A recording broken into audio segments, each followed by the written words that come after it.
మహబూబాబాద్ లో కారులో ఓ వ్యక్తి మృతదేహం కలకలం రేపుతోంది. గాయత్రిగుట్ట సమీపంలో జాతీయ రహదారిపై కారులో వ్యక్తి అనుమానాస్పద స్థితిలో మృతి చెంది ఉన్నాడు. కురవి మండలం తాటియా తండాకు చెందిన రాంబాబుగా గుర్తించారు. హత్య లేక ఆత్మహత్య, గుండెపోట అనేది పోలీసు విచారణలో తేలనుంది. సంఘటనా స్థలానికి చేరుకున్న పోలీసు బృందం విచారణ చేపట్టింది. మహబూబాబాద్ లో కారులో ఓ వ్యక్తి మృతదేహం కలకలం రేపుతోంది. గాయత్రిగుట్ట సమీపంలో జాతీయ రహదారిపై కారులో వ్యక్తి అనుమానాస్పద స్థితిలో మృతి చెంది ఉన్నాడు. కురవి మండలం తాటియా తండాకు చెందిన రాంబాబుగా గుర్తించారు. హత్య, ఆత్మహత్య లేక గుండెపోట అనేది పోలీస్ విచారణలో తేలనుంది. సంఘటనా స్థలానికి చేరుకున్న పోలీస్ బృందం విచారణ చేపట్టింది. మహబూబాబాద్ లో కారులో ఓ వ్యక్తి మృతదేహం కలకలం రేపుతోంది. గాయత్రిగుట్ట సమీపంలో జాతీయ రహదారిపై కారులో వ్యక్తి అనుమానాస్పద స్థితిలో మృతి చెంది ఉన్నాడు. కురవి మండలం తాటియా తండాకు చెందిన రాంబాబుగా గుర్తించారు. హత్య, ఆత్మహత్య లేక గుండెపోట అనేది పోలీస్ విచారణలో తేలనుంది. సంఘటనా స్థలానికి చేరుకున్న పోలీస్ బృందం విచారణ చేపట్టింది.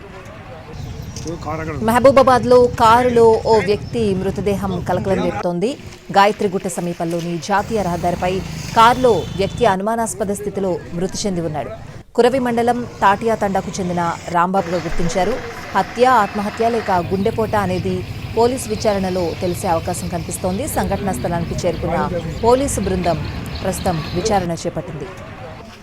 మహబూబాబాద్ లో కారులో ఓ వ్యక్తి మృతదేహం కలకలం రేపుతోంది. గాయత్రిగుట్ట సమీపంలోని జాతీయ రహదారిపై కారులో వ్యక్తి అనుమానాస్పద స్థితిలో మృతి చెంది ఉన్నాడు.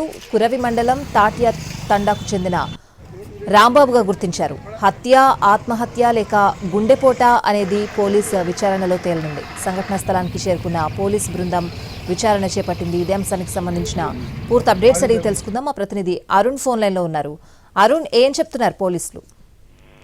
ప్రస్తుతం విచారణ అయితే కొనసాగుతుంది. మహబూబాబాద్ పట్టణం గాయత్రిగుట్ట సమీపంలో ఒక కారులో ఒక వ్యక్తి అనుమానాస్పదంగా మృతి చెంది ఉన్నాడు. ఆ విషయాన్ని పోలీసుల దృష్టికి తీసుకొచ్చిన తర్వాత ఆయన వెనక సీట్ లో పడుకొని ఉండడం వల్ల ఆయనకి ఏం జరిగింది, అసలు ఎలా, ఆయన డ్రైవింగ్ సీట్ లోనే పడిపోయి ఉన్నాడు. ఆ 28 సంవత్సరాల రాంబాబుగా ఆయనను గుర్తించారు.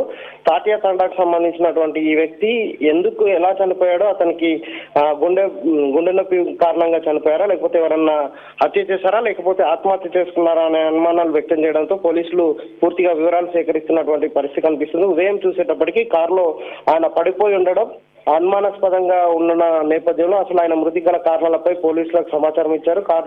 పడిపోయిన కారు చాలాసేపుగా సైడ్ కాకుండడం వల్ల అక్కడికి వెళ్ళి చూసేసరికి కారులో పడిపోయిన వ్యక్తిని చూసి పోలీసులకు సమాచారం ఇచ్చారు. ఆ తర్వాత అతని సమీప కురివి తండాకు సంబంధించిన రాంబాబుగా గుర్తించిన తర్వాత పోలీసులకు సమాచారం ఇచ్చిన తర్వాత ఆయన డెడ్ బాడీని ప్రస్తుతం ఆసుపత్రికి తరలించారు. ఆయన చనిపోవడానికి గల కారణాలపై ఆరా తీస్తున్నారు. కొంత సమయం పడుతుంది. ఈ పోస్ట్ మార్టం నివేదిక వచ్చిన తర్వాత దీనికి గల కారణాలు తెలుస్తాయి అంటున్నారు. Right Arun, thanks for the updates.